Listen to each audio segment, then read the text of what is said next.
इस रोती हुई लड़की को देखकर मैं फौरन उसकी तरफ चली गई। एक बुढ़ा आदमी और उसके दाएं तरफ खड़ी हुई लड़की जो कि बहुत ज़्यादा रो रही थी। मैंने उसके पास जाकर उससे पूछा, क्या बात है, आखिर तुम इतना क्यों रो रही हो? उस बूढ़े आदमी ने सर से पैर तक मुझे देखा और एक 50 का नोट मेरे कटोरे में डाल दिया। मगर मेरा सवाल वही खड़ा था। उस लड़की की आंखें सुर्ख हो रही थी। मैंने उस बूढ़े आदमी से कहा, क्या बात है? तो उस आदमी ने कहा कि कुछ नहीं, ये मेरी बेटी है। आज ये अपनी ससुराल वापस जा रही है तो इसीलिए रो रही है। मेरा दिल उस लड़की के लिए बहुत ज़्यादा नरम हो गया। मैंने उस लड़की को तसल्ली दी और कहा, रोते नहीं हैं, वरना ऐसी हालत में सफ़र करना मुश्किल हो जाएगा। वैसे तुम्हें जाना कहाँ है? मैंने ये सवाल उस बूढ़े आदमी से पूछा, लेकिन मेरा सवाल सुनकर उस आदमी के चेहरे का रंग उड़ गया। वो बाजू से अपनी बेटी को पकड़कर ट्रेन में बैठ गया। मैं वहीं खड़ी उनको देखकर हैरान हो रही थी। ट्रेन चल पड़ी। मैं वापस अपनी जगह आकर बैठ गई। ये तो मेरा रोज़ का काम था। अगले दिन मेरी तबीयत कुछ ख़राब सी लग रही थी, इसीलिए मैं पुल के नीचे लेटी रही। जो लोग मुझे पहचानते थे वो पुल के नीचे ही आकर मुझे भीख दे रहे थे। अचानक ट्रेन जाने का शोर होने लगा और सब लोग पटरियों की तरफ भागे। मेरे हाथ पर एक आदमी चढ़ गया और मैं दर्द से चीख पड़ी। मगर जब तक मैं उस आदमी को रोककर उससे कुछ पूछती या शिकायत करती, वो भीड़ में गायब हो चुका था। मैं वहीं मेज़ पर बैठ गई और चलती ट्रेन में चलते हुए लोगों को देखने लगी। मुझे आज भी वही कल वाला बूढ़ा आदमी ट्रेन में दिखाई दिया। मैंने सोचा, कल तो ये आदमी गया था अपनी बेटी को उसके ससुराल छोड़ने, आज ये फिर से कहाँ जा रहा है? मैंने गौर से उसे देखा कि शायद उसके साथ उसकी बेटी हो जो कि प्रेग्नेंट थी। मगर आज इस बूढ़े आदमी के साथ कोई और खूबसूरत सी लड़की बैठी थी। मुझे ये देखकर बहुत ज़्यादा हैरानी हुई।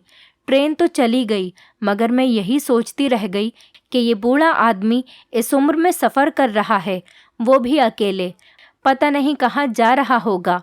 मेरा तो रोज़ का काम था। हज़ारों लोग यहाँ से ट्रेन में सवार होते थे, मगर इस बूढ़े को देखकर मुझे कुछ खटक रहा था। उस बूढ़े आदमी में कुछ तो ऐसा था जो मुझे उसके बारे में सोचने के लिए मजबूर कर रहा था। अगले दिन किसी ऑफिसर के आने की वजह से स्टेशन पर पुलिस की बहुत ज़्यादा सख्त नज़र थी। बहुत सारे ऑफिसर्स ड्यूटी पर लगाए गए थे। मेरा क्या था, मैं तो एक भिखारन थी, यहाँ से वहाँ बस नल से पानी पी रही थी। जब मुझे कुछ सुनाई दिया, जब मैंने पलटकर देखा तो कोई आदमी उन पुलिस वालों की यहाँ आने की वजह पूछ रहा था। दूसरे आदमी ने बताया कि कोई ऑफिसर आ रहा है, यहाँ पर कोई हादसा न हो जाए, इसलिए ये पुलिस वाले यहाँ पर ड्यूटी पर लगाए गए हैं। उस आदमी ने कहा, आप लोग यहाँ पर कब तक ड्यूटी पर रहेंगे? उसकी बात सुनकर दूसरे आदमी ने कहा, जब तक उनकी मर्जी। तुम क्यों इतना परेशान हो रहे हो? इस सवाल पर अगले आदमी ने हंसते हुए कहा, नहीं, बस इतने लोग देखे तो पूछ लिया। वो लोग जब पलटे तो मैं इस आदमी को देखकर फौरन पहचान गई। ये तो वही बूढ़ा आदमी था जो अपनी प्रेग्नेंट बेटी को उसके ससुराल छोड़ने गया था। मैं जल्दी से इस बूढ़े आदमी के पास गई और उससे पूछने लगी, आपकी बेटी पहुंच गई? मेरे अचानक से रोककर सवाल करने पर वो बूढ़ा आदमी घबरा गया और मुझे गौर से देखते हुए बोला, कौन सी बेटी? मैंने कहा, अरे बाबा, वो जो परसों तुम्हारे साथ खड़ी हुई रो रही थी, वो आपकी बेटी। उस बाबा ने मेरे पास से गुजरते हुए कहा, पता नहीं कहाँ कहाँ से आ जाते हैं पागल लोग। मैंने अपना सा मुंह लेकर चुप हो गई। मैंने इस बाबा को जाते हुए देखा तो पता नहीं क्यों मुझे कुछ अजीब सा लगा। वो आदमी अच्छी खासी उम्र का लगता था और उसके चलने की रफ्तार काफ़ी तेज़ थी। इस दुनिया के रंग ही निराले हैं। मैं तो बस अपना वहम समझती हुई अपने काम पर लग गई। जैसे तैसे दिन गुजर रहे थे। उस दिन दोपहर के समय मैं धूप से बचकर पटरियों के पास बैठी थी। एक आदमी चेहरे को रुमाल से ढकते हुए स्टेशन पर यहाँ से वहाँ चक्कर लगा रहा था। मैंने उसे एक दो बार देखा और सोचने लगी कि शायद कोई मुसाफिर है जो ट्रेन का इंतज़ार कर रहा है, मगर वो बार बार एक ही प्लेटफॉर्म के चक्कर काट रहा था। इस स्टेशन पर मैं 5 साल से भीख मांग रही थी। अब तो मुझे मुसाफिरों की भी पहचान हो गई थी। वो कौन था मुझे नहीं मालूम, लेकिन मैंने सोचा कि एक बार जाकर उससे पूछ लूं कि वो यहाँ चक्कर क्यों लगा रहा है। कहीं उसे कोई परेशानी तो नहीं? हो सकता है वो अपना रास्ता भटक गया हो। मैं अपनी चादर संभालती हुई पुल के उस पार जा पहुँची। वो आदमी बार बार झांक झांक कर पता नहीं क्या ढूंढ रहा था। मैंने उससे पूछा, क्या हुआ, आप किसी को ढूंढ रहे हैं? मेरे एकदम से सवाल करने पर वो आदमी उछल पड़ा। मैं उचक्कर उसके करीब खड़ी थी तो अब मुझे उसका चेहरा ठीक से दिख रहा था, मगर उसने रुमाल से अपना मुंह ढक रखा था और आंखों पर काला चश्मा लगा रखा था। उसके कपड़े भी कुछ खास नहीं थे। मैं उसको देखने के बाद उसके जवाब का इंतज़ार कर रही थी, मगर वो मुझे देखने लगा। मैंने कहा, क्या बात है, क्यों यहाँ से वहाँ बेचैन और परेशान होकर चक्कर काट रहे हो? अगर कोई परेशानी है तो सामने टिकट घर है, वहाँ जाकर किसी से बात कर लो। वो आदमी हाँ में सिर हिलाकर टिकट घर में घुस गया। मैंने सोचा शायद कोई अनजान होगा, इसीलिए टिकट की वजह से परेशान था। चलो आखिर मैं किसी के काम तो आई। उस आदमी को भेजकर मैं वापस पुल के उस पार चली गई। थोड़ी देर बाद वो आदमी भी टिकट घर से निकलता हुआ नजर आया। रोज़ बहुत से मुसाफिर आते थे, मगर वो बूढ़ा आदमी एक दिन छोड़कर दूसरे दिन स्टेशन पर किसी प्रेग्नेंट औरत के साथ आता रहता था। फिर अचानक से उसने आना बंद कर दिया। एक दो दिन तो मुझे भी ये बात याद रही, लेकिन फिर मैं भूल गई। लेकिन कल रात एक अजीब हादसा हुआ। रात के लगभग 1 बजे का वक्त था। मैं भी पुल के नीचे सिमटी हुई लेटी थी। अचानक से एक साया मेरी तरफ से गुजर गया। मैं समझी शायद स्टेशन का कोई नौकर होगा जो कि देखभाल के लिए आया होगा। अक्सर वो आता रहता है। मैं भी करवट बदलकर आराम से सो गई, मगर फिर कुछ ही देर में मुझे शोर की आवाज़ आने लगी। मैं होश में आई और उठकर देखने लगी तो वही स्टेशन का नौकर था। मुझे जागता हुआ देखकर वो बोला, सब ठीक तो है, तुम इस समय जाग क्यों रही हो? मैंने कहा, नहीं, तुमने शोर किया, इस वजह से मेरी आँख खुल गई। तो उसने जवाब दिया कि हाँ, मैं अभी आया था, आज देर हो गई टिकट घर में, मेरी चादर रह गई, मैं वही लेने आ गया। मैंने फ़ौरन उससे कहा कि अभी थोड़ी देर पहले तो तुम यहाँ से गुजर कर गए थे। उसने कहा, नहीं, मैं तो अभी आया हूँ। मैं उससे ज़िद करने लगी कि नहीं, मैंने खुद अपने कानों से आहट सुनी थी, तुम ही थे, लेकिन वो मेरी बात मानने से इनकार कर रहा था। मैंने ज़्यादा बहस नहीं की और वो चला गया। मैं पुल की सीढ़ियों पर ही बैठ गई। मुझे लगा था कोई गुजर कर गया है, लेकिन यहाँ तो रात में इस नौकर के अलावा कोई नहीं आता। हो सकता है मेरा वहम हो, या हो सकता है कि मैं नींद में हूँ। मैं इसी बारे में सोच रही थी। अगले दिन रात भर न सोने की वजह से मेरे सर में बहुत ज़्यादा दर्द हो रहा था। मैं स्टेशन पर मौजूद होटल में चाय लेने चली गई। लोग इधर उधर आ रहे थे, जा रहे थे। इस भीड़ में अचानक से मेरी नज़र उस पर पड़ी। सफ़ेद चादर में वो शायद कोई जवान लड़की थी। उसकी उम्र लगभग 19-20 साल होगी। प्रेग्नेंट होने की वजह से वो एक बेंच पर बैठी थी, लेकिन जो चीज़ मुझे हैरान कर रही थी वो उसकी रोई हुई शक्ल थी। वो यहाँ पर शायद किसी को ढूंढ रही थी।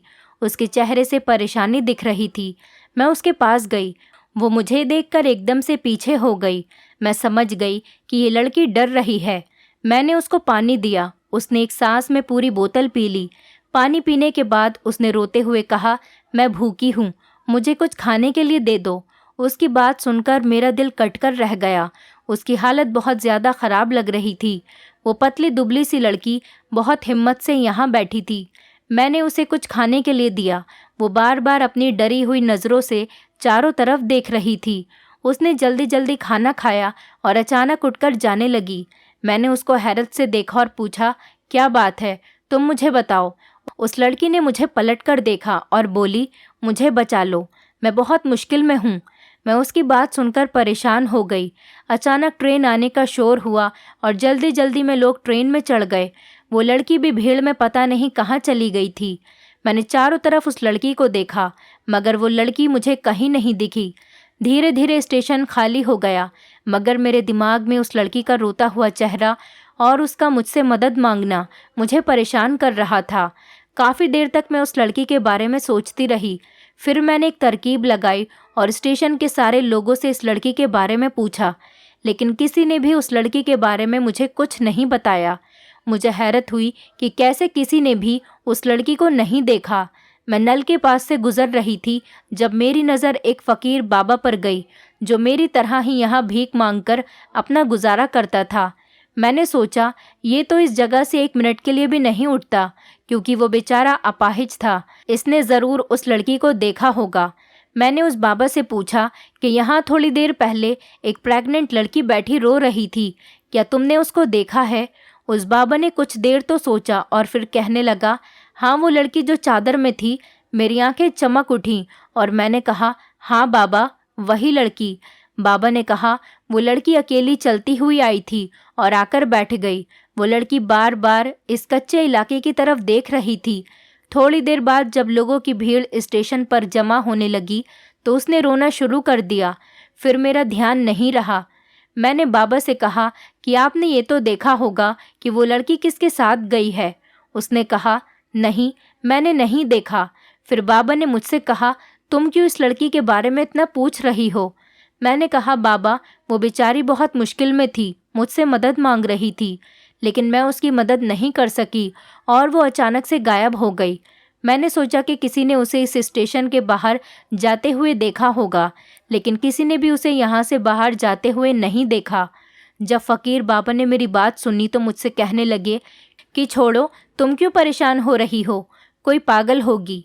मैंने कहा, नहीं बाबा, वो हुलिये से मुझे एक अच्छे घर की लड़की लग रही थी, लेकिन उसका ख्याल मेरे दिमाग से नहीं जा रहा था। मैं पूरा दिन ट्रेन के मुसाफिरों को देख रही थी। औरतें, लड़की, प्रेग्नेंट औरतें सब आ जा रही थीं, मगर वो लड़की मुझे कहीं नहीं दिख रही थी। मैं उदास हो गई। मैं उस लड़की के बारे में सोचने लगी कि पता नहीं वो बेचारी किस हाल से गुजर रही होगी। मैं 2 दिन तक उस लड़की की तलाश में बैठी रही, मगर मेरे सामने वो दोबारा स्टेशन पर नहीं आई और ना ही उसके बारे में मुझे किसी से कोई खबर मिली। मौसम बदल रहा था। दिन में तो हल्की हल्की गर्मी होती थी और रात में ठंडी। जल्दी ही सब लोग अपने अपने ठिकानों पर पहुंच जाते थे। मैं भी जल्दी ही एक तरफ सोने के लिए लेट जाती। रात को मुझे ऐसा लगा जैसे कोई धीरे धीरे आवाज़ में बात कर रहा है, लेकिन मैं बहुत ज़्यादा नींद में थी, इसीलिए मैंने ज़्यादा गौर नहीं दिया। थोड़ी देर बाद ही मुझे किसी के पैरों की आहट सुनाई दी। मैं फ़ौरन नींद से उठी और आंखें मसलते हुए अंधेरे में देखने की कोशिश करने लगी, मगर मुझे कुछ नज़र नहीं आया। मैं अपने आगे की तरफ देख रही थी जब मुझे ऐसा लगा कि जैसे कोई मेरे पीछे खड़ा है। एक पल के लिए तो मैं बहुत ज़्यादा डर गई, लेकिन मैं हिम्मत करके पलटी। सामने का नज़ारा देखकर मेरी जान हलक में अटक गई। मेरे सामने एक लंबे कद का आदमी खड़ा था। उसने अपने आप को पूरे तरीके से छुपा रखा था। मैंने अपने तकिए के नीचे हाथ घुमाया ताकि वहाँ से टॉर्च निकालकर उस आदमी को देख सकूं, मगर वो मेरी तरफ देखकर तेज़ी से वहाँ से भागने लगा। जब मैंने उसे वहाँ से भागते हुए देखा तो एक पत्थर उठाकर उसके पैर में मार दिया। वो लड़खड़ाकर गिर गया, मगर थोड़ी ही देर में सीधा खड़ा होकर फिर से भागने लगा। मैंने भी सोच लिया था कि आज उसको किसी भी हाल में नहीं छोड़ूंगी। मैं जल्दी से उठकर उसके पीछे भाग रही थी। अब वो स्टेशन से काफ़ी दूर आ गया था। मुझे पत्थर से ठोकर लगी और मैं ज़मीन पर गिर गई। जब मैंने उठकर उसको देखा तो वो ना जाने कहाँ गायब हो गया था। मुझे हैरत हुई। उसके बारे में सोचकर मैं कुछ आगे बढ़ी। मैंने आगे बढ़कर देखा, मगर वो मुझे कहीं नहीं मिला। मैंने जब इधर उधर देखा तो मेरी बची कुची हिम्मत भी जवाब दे गई थी। मैं रात के इस समय एक वीरान जगह पर खड़ी थी, जहाँ दूर दूर तक कोई इंसान दिखाई नहीं दे रहा था। मुझे इस जगह पर बहुत ज़्यादा डर लग रहा था। मैं फ़ौरन वापस जाने के लिए पलटी, लेकिन मुझे ऐसा लगा कि कोई पीछे से मेरी तरफ बढ़ रहा है। मैंने जब पलटकर देखा तो मेरे होश उड़ गए। मुझे लगा ये कोई भयानक सपना है। सामने वही आदमी खड़ा था, मगर उसके हाथ में एक काले रंग का बड़ा सा पत्थर था और वो जिस तेज़ी के साथ मेरी तरफ बढ़ रहा था, मुझे यकीन हो गया था कि आज इस पत्थर से ये मेरी जान लेने वाला है। मैंने बहुत तेज़ी के साथ भागना शुरू कर दिया। रास्ते में पत्थर, कांटे जो भी था, मैं हर चीज़ को नज़रअंदाज करते हुए बस भाग रही थी। इस समय मुझे किसी भी चीज़ की कोई फ़िक्र नहीं थी। फ़िक्र थी तो बस अपनी जान की, जो इस समय ख़तरे में थी। मैंने भागते भागते एक बार पीछे मुड़कर देखा तो वो आदमी अभी भी मेरे पीछे भाग रहा था। शायद उसके पैर में गहरा ज़ख़म हुआ था, इसीलिए उसे भागने में परेशानी हो रही थी। मुझे लगा कि मैंने अपनी मदद खुद ही की है, जो उसके पैर में पत्थर मार दिया। कम से कम मुझे यहाँ से भागने में और अपनी ज़िंदगी बचाने के लिए वक्त तो मिल रहा है। दूर तक भागने के बाद मुझे कहीं एक कोने में रोशनी नज़र आई। मैं समझ गई कि यही स्टेशन का रास्ता है। अब मैं और भी तेज़ी से भागने लगी। मगर अचानक मैं किसी से टकरा गई। मैंने देखा कौन है वो जिससे मैं टकरा गई हूँ।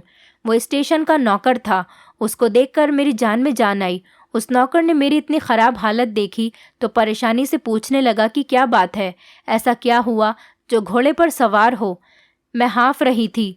मुझसे तो बोला भी नहीं जा रहा था। मैंने हाँफते हुए कहा, वो वहाँ, और अपने हाथ से इशारा किया। वो नौकर मुझे सहारा देते हुए एक बेंच पर ले गया। वहाँ मुझे बैठा दिया और पानी लाकर दिया। जब मैंने पानी पिया तो मेरी सांस में सांस आई। तब मैंने उस नौकर को बताया कि मेरे पीछे जो आदमी था वो स्टेशन पर आया था। मुझे लगा कोई डाकू होगा जो हमें नुकसान पहुंचाने आया होगा। मैंने उसका पीछा किया, उल्टा उसने मुझे ही जख्मी कर दिया। उस नौकर ने कहा, वो आदमी कहाँ है? मैंने कहा, वो आदमी मेरे पीछे था, तुमने देखा नहीं क्या? तब उस नौकर ने कहा कि मुझे कुछ समझ में नहीं आया था, वरना मैं उसको देख लेता। मैंने कहा, छोड़ो, अब क्या फ़ायदा किसी भी बात का, जब चिड़िया चुग गई खेत। मगर मैंने अपने दिल ही दिल में कुछ सोच लिया था। अगले दिन मैं पुल के पास बैठी थी। मेरी नज़रें स्टेशन पर आते जाते लोगों पर थीं। अचानक मेरी नज़र को वो दिखा जिसका मुझे इंतज़ार था। मैं तेज़ी से नीचे उतरी और उस प्रेग्नेंट औरत का रास्ता रोक लिया। उस लड़की ने मुझे अजीब नज़रों से देखा।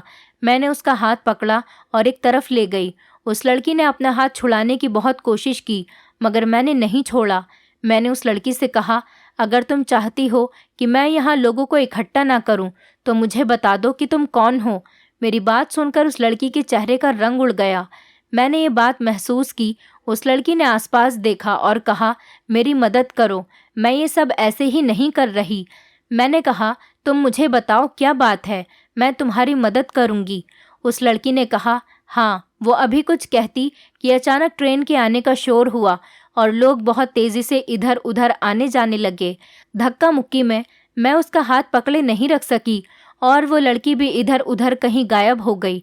मैंने उसे बहुत ढूंढा, लेकिन वो मुझे कहीं भी नहीं दिखाई दी। लोगों से पूछने की कोशिश की, मगर किसी ने नहीं देखा। मुझे बहुत हैरत हुई कि कैसे वो लड़की अचानक से गायब हो जाती है और उसे कोई देखता भी नहीं। मैंने उस नौकर से भी कहा कि तुमने इस लड़की को देखा है, लेकिन उस नौकर ने भी मुझसे मना कर दिया कि यहाँ से कोई लड़की नहीं गई। मैं तो इस बात को मानने से ही इनकार कर रही थी कि ऐसा कैसे हो सकता है कि कोई भी उस लड़की को नहीं देखे।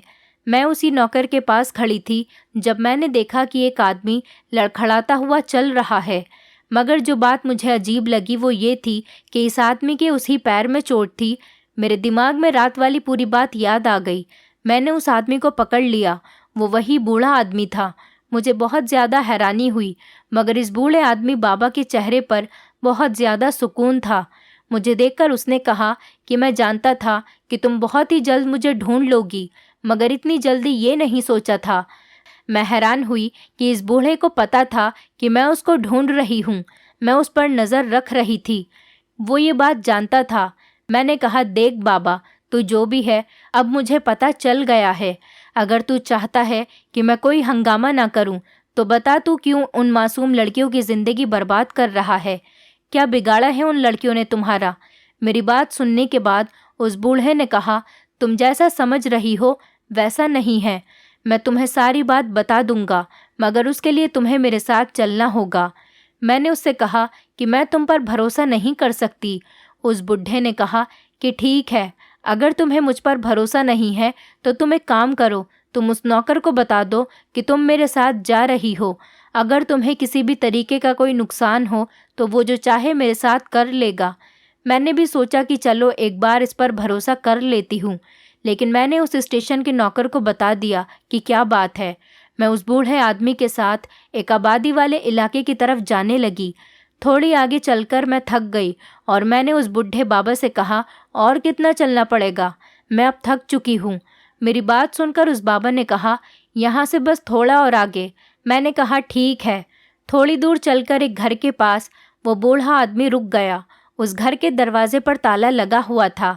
दरवाजे पर ताला लगा हुआ देखकर मैंने उस बाबा से कहा कि मैं इतनी दूर से चलकर आई हूँ और यहाँ ये ताला मुझे मुँह चिढ़ा रहा है। बाबा ने मेरी बात का कोई जवाब नहीं दिया और घर के पीछे चल दिए। मैं भी उनके साथ साथ चलने लगी। घर के पीछे झाड़ियों की आड़ में एक और दरवाज़ा था। बाबा उस दरवाजे के अंदर चला गया। मुझे भी उसी के साथ जाना पड़ा। थोड़े से चलने के बाद एक कमरे में जाकर मैं रुक गई। कमरे में बहुत ज़्यादा अंधेरा था। अचानक कमरे में रोशनी हो गई। कमरे में मौजूद लड़कियों को देखकर मेरी आंखें हैरत से फैल गईं। वहाँ 4 लड़कियाँ थीं और चारों ही प्रेग्नेंट थीं। मैंने उनको देखा। वो लोग अच्छी खासी खूबसूरत थीं और जवान थीं। मैंने उस बाबा से कहा कि ये सब क्या है, ये लड़कियां यहाँ क्यों हैं? उस बुढ़े आदमी ने कहा, यही तो मैं तुम्हें बताने वाला था। ये जो लड़कियां हैं ये सारी मेरी अपनी हैं। मैंने शक की नज़रों से इस बूढ़े को देखा और कहा, ये तुम क्या कह रहे हो, ठीक से बताओ। उस आदमी ने इशारा किया और वो लड़कियां उठकर दूसरे कमरे में चली गईं। ये बात मुझे बहुत अजीब लगी, मगर मैं चुप रही। इस बूढ़े बाबा ने कहा, इन लड़कियों का मेरे पास होना वाकई एक अजीब बात है, मगर हर बात के पीछे कोई ना कोई कहानी ज़रूर होती है और उस कहानी को हर एक को नहीं बताया जाता। मैंने कहा, देखो बाबा, ये सारी बातें करके मुझे मत उलझाओ। तुम मुझे घुमाना बंद करो और मुझे सच सच बताओ। उस बाबा ने कहा, ये लड़कियां मेरी कुछ नहीं लगती। हाँ, बस इंसानियत के नाते ये यहाँ हैं। ये वो लड़कियां हैं जो अपने घर से भाग जाती हैं और फिर इनके साथी उनको बीच रास्ते में धोखा देकर छोड़ जाते हैं। मैं इनकी मदद करता हूँ और उनको यहाँ अपने पास ले आता हूँ, मगर यहाँ तुम जैसी सोच वाले लोग इस बात को गलत समझते हैं, इसलिए उन सबका यहाँ रहना सही नहीं। मैं इनको दूसरे शहर अपने जानने वालों के पास भेज देता हूँ। वो यहाँ उनको किसी घर में या कहीं काम पर लगवा देते हैं। ये सिलसिला पिछले 4 महीनों से चल रहा था। मैंने उस बूढ़े की बात सुनी और कहा कि अगर यही बात है तो तुम मुझसे झूठ क्यों बोल रहे थे कि वो मेरी बेटी थी? उस बाबा ने कहा कि तुमसे पहले मुझसे कभी किसी ने कोई ऐसा सवाल नहीं किया था, इसलिए मैंने तुमसे झूठ बोला, और अगर मैं तुम्हें सच बता भी देता तो मेरी बात का कौन यकीन करता? अच्छा, तो फिर ये बताओ कि तुम परसों रात को स्टेशन पर क्या लेने आए थे? मेरी बात सुनकर वो बूढ़ा एकदम चुप हो गया। फिर कुछ देर बाद कहने लगा कि उस दिन जब ऑफिसर आ रहे थे तो मैंने उनसे पूछा था। उसी समय मेरे कुछ कागजात वहाँ स्टेशन पर गिर गए थे। मैंने सोचा कि रात में वहाँ कोई नहीं होगा, तो रात में जाकर मैं अपने वो कागजात देख लेता हूँ। मगर तुमने जो मेरे साथ किया वो तो तुम जानती हो। मैं तुम्हारे सामने इसीलिए नहीं आया, फिर लोग समझते कि मैं कोई चोर हूँ। मैंने कहा, अगर ऐसी बात है तो आज ये सब तुम मुझे बता रहे हो, पहले से ही बता देते। मेरी बात पर उस बाबा ने कहा, मैं सोचता था कि पता नहीं तुम इस बात का क्या मतलब निकालो। मैंने कहा, ठीक है, ये तो तुम अच्छा काम कर रहे हो, लेकिन काम करने का तरीका सही नहीं है। कोई भी काम अगर गलत तरीके से किया जाए तो उसका नतीजा भी गलत ही निकलता है। बाबा ने कहा, अब तो तुम्हें पता चल गया ना, तो बस मुझे उम्मीद है कि अब तुम मुझे गलत नहीं समझोगी। मैंने कहा, हाँ सही है, अब मुझे पता चल गया, वरना मुझे तुम पर शक था कि आखिर ये क्या राज है। मैं इस बाबा के घर से निकली और स्टेशन आकर मैंने नौकर को सारी बात बताई, तो उसको भी ये बात जानकर बहुत हैरत हुई, मगर इस बात पर यकीन करना अब मुझ पर था। उस नौकर ने अभी भी मुझे सोच में देखा तो कहने लगा कि अब बस करो, इस बाबा को छोड़ दो और काम धंधा पकड़ो। मैंने भी सोचा कि मैं अब कुछ ज़्यादा ही सोच रही हूँ इस बारे में। वो बेचारा तो नेक काम कर रहा है, किसी लड़की को काम पर लगा रहा है। मैं सारी बातें छोड़कर अपने काम में लग गई। रात गए थक हार के मैं अपने बिस्तर पर लेट गई। सोते हुए मेरे दिमाग में पता नहीं क्यों ये ख्याल आया कि वो जो सारी लड़कियां थीं लगभग सभी प्रेग्नेंट थीं, और सबसे हैरानी वाली बात यह है कि उनके शरीर की हालत भी एक जैसी थी। ऐसा कैसे हो सकता है कि ये सब एक साथ प्रेग्नेंट हुई हों? और मैंने इस बूढ़े आदमी से इतनी देर बातें की, कोई भी लड़की दोबारा मेरे सामने नहीं आई। कुछ तो था जो मेरी आंखों से छुपा हुआ था, मगर क्या ये बूढ़ा जितनी सीधी और आसान बातें मुझे बता रहा था, सब कुछ इतना सीधा और आसान नहीं था? और अगर वहाँ कुछ गड़बड़ थी तो मुझे नज़र क्यों नहीं आ रहा था? अब किसी न किसी तरह मुझे इस गुत्थी को सुलझाना था। मैं वहीं बैठी हुई कड़ी से कड़ी जोड़ रही थी जब एक लड़की पर मेरी नज़र गई। मैं हैरान हुई कि इतनी रात को यहाँ ये लड़की क्या कर रही है। मैं उस लड़की के पास गई और उससे पूछा, कौन हो तुम? तो वो लड़की कहने लगी, मैं कहीं जा रही हूँ, अकेली हूँ। मैंने कहा, मगर तुम कहाँ जा रही हो? ये बात सुनकर वो लड़की अपना चेहरा अपने हाथों से छुपाकर रोने लगी। मैं उसको रोता हुआ देखकर परेशान हो गई और उससे बोली, क्या हुआ, तुम रो क्यों रही हो? मेरी बात सुनकर उसने मेरी तरफ देखा और कहने लगी, मैं 1 हफ्ते से यहाँ से वहाँ दर-बदर फिर रही हूँ। मेरे एक गलत कदम ने मुझे दर-दर की ठोकर खाने पर मजबूर कर दिया। मैंने कहा, तुमने ऐसा क्या कर दिया? तो उस लड़की ने बताया कि मैं भी इस दुनिया में एक बेवफा लड़की की मोहब्बत पर यकीन कर बैठी और अपनों को छोड़कर किसी अनजान मर्द के साथ इस दुनिया से अलग एक दुनिया बसाना चाहती थी। मगर मुझे पता नहीं था कि इंसानों से निकलकर मैं दरिंदों में जा रही हूँ। उसने मुझे इस्तेमाल किया और एक रात अकेला छोड़कर चला गया। मैंने उसे हर जगह ढूंढा, मगर वो मुझे कहीं भी नहीं मिला। मैं क्या करूं, कहाँ जाऊं? मुझे कुछ भी समझ नहीं आ रहा। मैं अपने घर वापस नहीं जा सकती। मेरे घर वाले बहुत ज़्यादा सख्त हैं। अगर मैं घर पर वापस जाऊंगी तो मुझे देखते ही वो मेरा खून कर देंगे। मैं खुद भी जीना नहीं चाहती, मगर ये नन्ही सी जान जो मुझ में सांस ले रही है, उसके लिए मैं ज़िंदा हूँ। मुझे इस लड़की की कहानी सुनकर उस पर बहुत ज़्यादा अफसोस हुआ। मैंने तभी फैसला किया और मैं इस लड़की को भरोसे में लेकर स्टेशन से दूर चल दी। इस घर का दरवाज़ा खटखटाना बेकार था, इसलिए मैंने भी वही चोर दरवाज़ा इस्तेमाल किया। अंदर जाने के लिए मैंने आराम से दरवाज़ा खोला, मगर जैसे ही मैंने कमरे में अपना कदम रखा, अंदर का नज़ारा देखकर मेरे पैरों तले से ज़मीन निकल गई।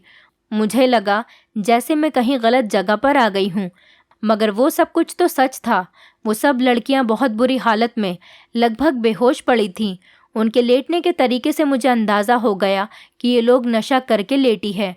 उनके शरीर पर नज़र पड़ते ही मुझे सारी बात समझ में आ गई। मैंने उस लड़की को वहीं चुप रहकर खड़े होने को कहा और ख़ुद उस घर के दूसरे कमरे में चली गई।